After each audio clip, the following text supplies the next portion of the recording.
Hey guys, welcome back to Nate's SuperCoach for 2022. Today's video, it's the pre-season question and answer. Let's get started.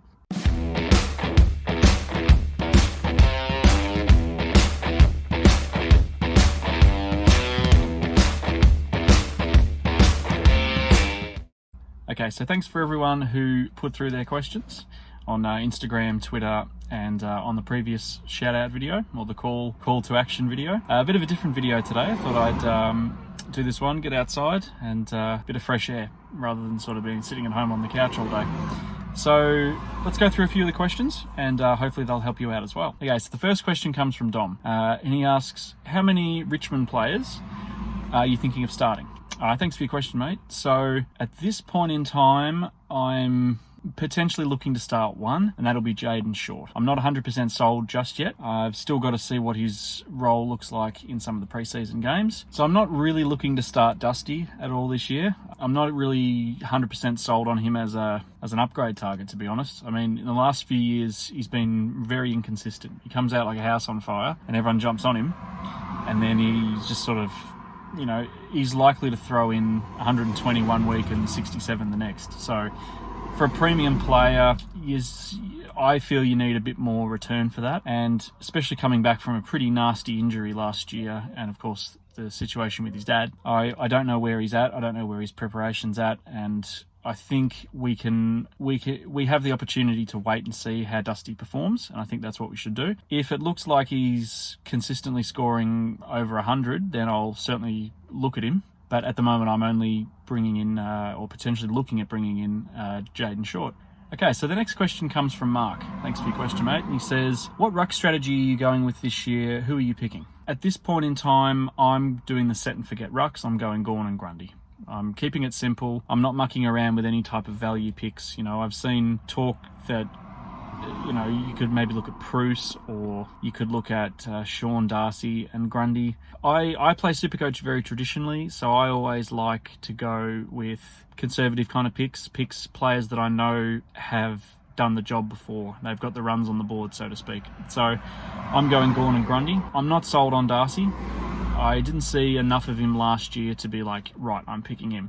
So yeah, I'm going Gawn and Grundy, and I'm going set and forget. I certainly wouldn't disparage anybody for going Darcy or a Grundy, or, you know, even a Nat Nui and Gawn combo. You know, that's fine. That's completely fine. Grundy's getting back to his normal form, or at least he wants to get back to where he was pre-pandemic. Maxi Gawn, I mean, you know, it's Max Gawn, premiership captain. So the thing that really sells me on Gawn is, apart from his hit-outs to advantage and his points that he gets for rucking, Melbourne's style of play is often when the ball's in the middle and the opposition have the ball, if they get it out of the centre-bounce stoppage, they're going to absolutely fire it down the forward line to try and get into Melbourne's backline, and then Melbourne usually put a long kick, tall player behind the ball. Surprise, surprise, that's often Max Gawn. So he's got chances for intercept marks, and then you've got the spread of Oliver, Petrarca, Viney, and these guys, and Melbourne just go on the rebound straight away. So Max Gawn's going to be a very important player. I'm not really buying into the Luke Jackson stealing too much of Gawn's points. I think Max Gawn's got the ability to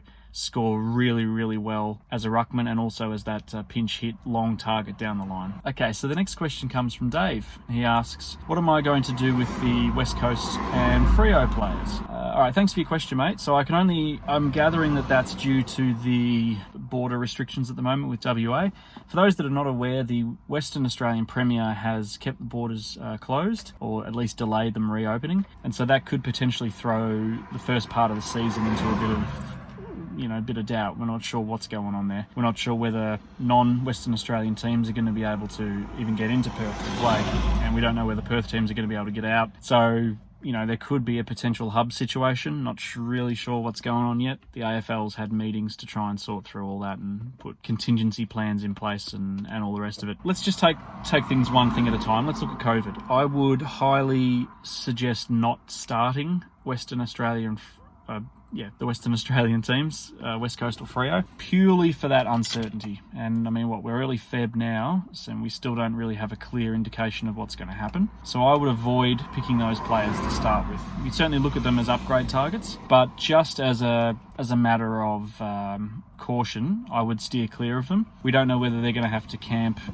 interstate for the first 6 to 8 weeks. We just don't know. And, and if that is the case, is that going to affect their form? There was a lot of players that hated the hub life and all that kind of thing. So we don't know yet the potential consequences of that situation. With that said, to me, there's not a lot of players from either team that are screaming, pick me, and are 100% locks. Especially at West Coast, I can't see anybody that is really jumping out at me. And the same with Freo. I think the only one would be maybe Brayshaw or Sean Darcy. The thing with Freo is you've always got that Fife factor, and that if Freo's losing the ball in the middle, potentially Fife goes straight into the guts again and steals points from Brayshaw. And Fife's a Brownlow medalist. So, great player, turns it on when he needs to. Yes, he's injury prone, but can steal points off a lot of other players. And I'm not sold on Brayshaw yet. I think he's a very good point of difference if you wanted to go down that route. Again, wouldn't disparage you from picking him. To me, he's not screaming, pick me.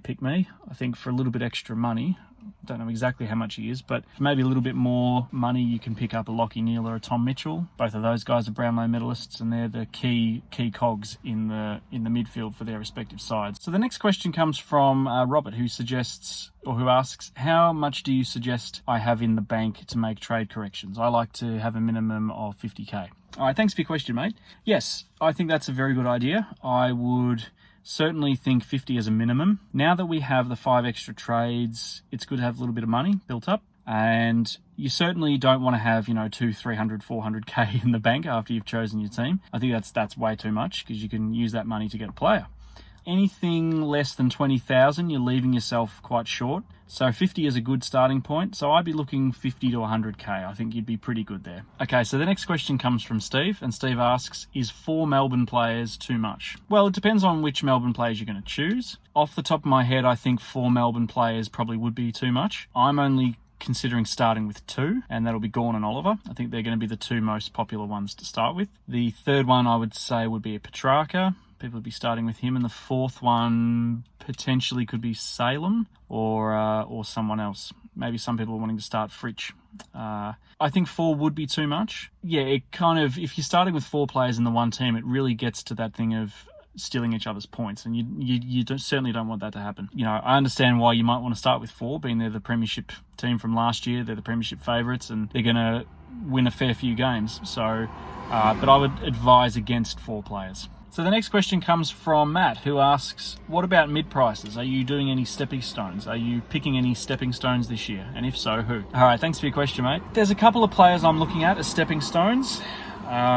Again, it depends on how they go in practice games and that sort of thing. The one that's really sticking out for me at the moment is Charlie Curnow from Carlton. There's a lot of talk about his role. It's going to be a brave guy to pick him, I think. Injury history. It's the same kind of thing with Matt Rowell. Do you pay that extra little bit of money and bank that he can return to that form that he showed in the 3 or 4 games he did before he did his shoulder? And he came back last year and was really a shadow of his former self, unfortunately. So hopefully his body's right. Okay, so the next question comes from Corey. Thanks for your question, mate.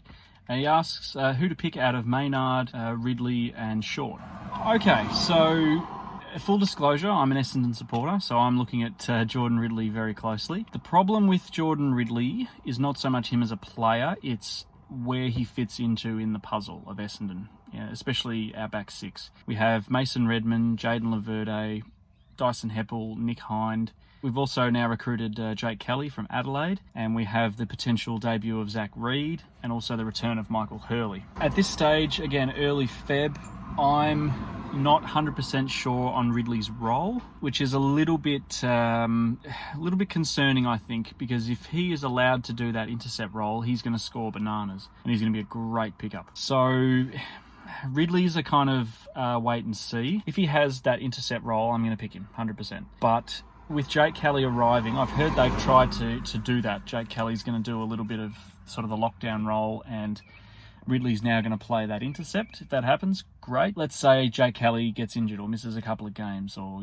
they put more time into Mason Redmond as the kick out. How does that affect Ridley? That I'm not sure of. Now, Jayden Short. So without Basher Hooley, I think Jayden Short could be a pretty good pick. Again, I just want to see his role. I want to see what his role is going to be. It's hard to pick this sort of early. So the third player, Maynard. Look, to be honest, Maynard's never really been on my radar. I've never picked him. He's certainly, for me, not a 100% lock him in. If you were looking more Collingwood players, I'd be looking at Crisp more than Maynard. Crisp obviously having the DPP status, and there's talk that he's also going to run through the middle. So he's a defender and midfielder, so you can have him in defence, and you can also, if he plays through the midfield, you can get the points from him that way.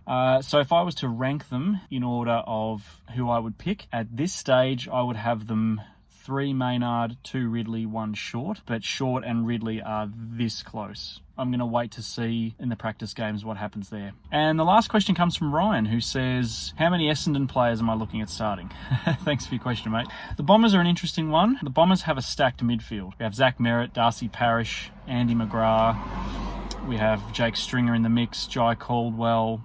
Now the addition of Ben Hobbs as a rookie, the new draft pick, and then we've got Nick Cox, Perkins that'll go through there, Dylan Shield, potentially Smith, and obviously with Tip and Woody getting his leave of absence, that could change a few things. One of those midfielders may go into the forward line to be Tipper's replacement. At this stage, I'm looking at Ridley. I'm not sold 100% locked him in just yet. If I want to go with a pod, I'm going to go Zach Merritt. Again, I don't think I can start him with my structure just yet. At this stage with the Bombers, I'm looking more rookies. I think there's good word on Ben Hobbs. I think he's about 150k. My problem being with Hobbs, though, is where he fits in that midfield. And does he push out Jai Caldwell? And where's Stringer going to play? Is Stringer going to play predominantly midfield, or is he going to do that dusty role where he plays midfield and then forward? We just don't know.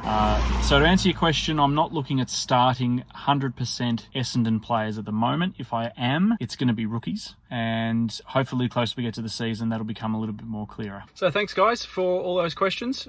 Please let me know if you've got any more. Pop them in the comment section below this video, and I'll do my best to get to those. And looking forward to, there's some more content coming soon, including a team reveal and a few other things as well. So thanks very much. Talk to you soon.